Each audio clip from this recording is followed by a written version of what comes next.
Hello, my name is Dr. Eric Hollander, and I'm with Albert Einstein College of Medicine and Montefiore Medical Center in New York City. And I'm also with the Spectrum Neuroscience Foundation.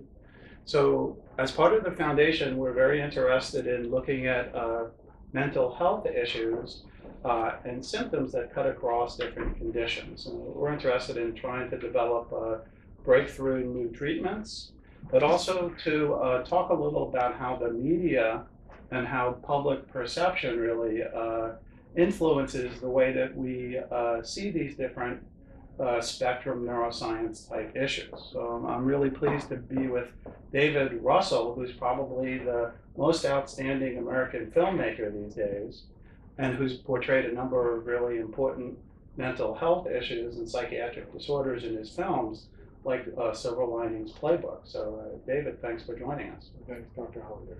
Okay. And that's what I look for as a filmmaker. What is riveting? Because it just is what it is. You almost can't even do what is it.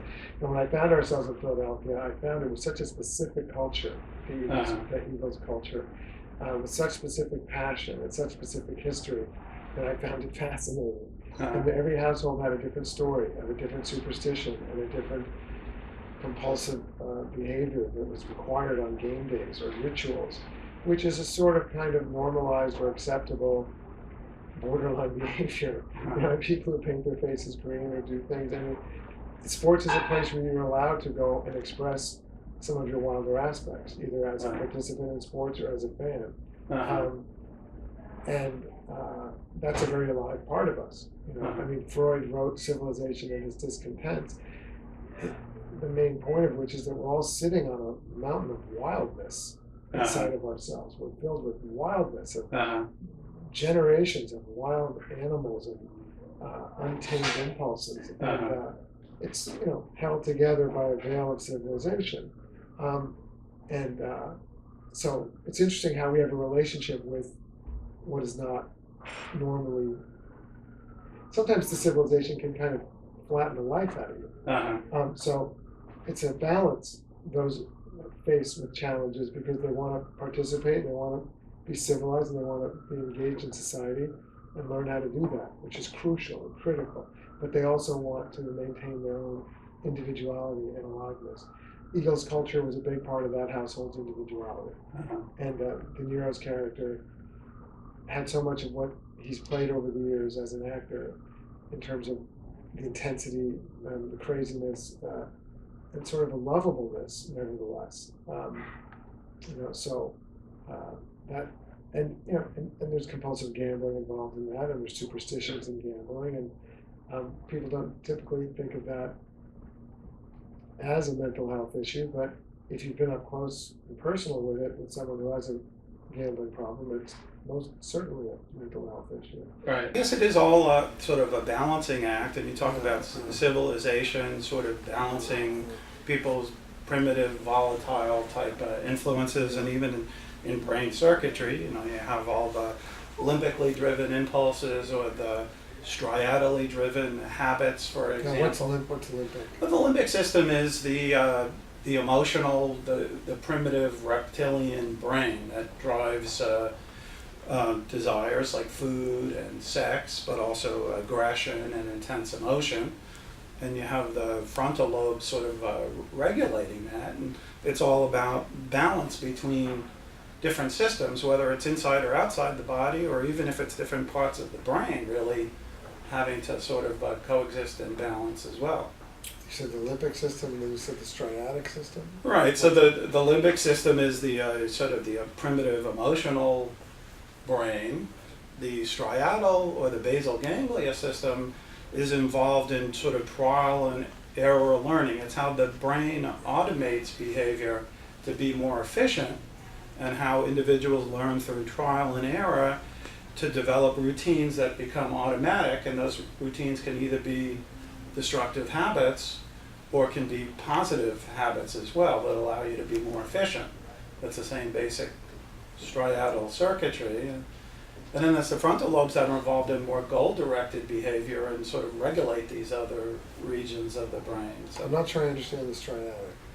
Well, the striatum is a way that we learn because we do things that are associated with positive feedback, or we do things that are associated with punishment, and our unconscious brain learns through trial and error to develop certain kinds of behaviors or habits that can. So when you're driving a car, or riding a bicycle, it's a habit behavior. Your striatum has learned these things, so you don't have to think about it. It's no longer conscious.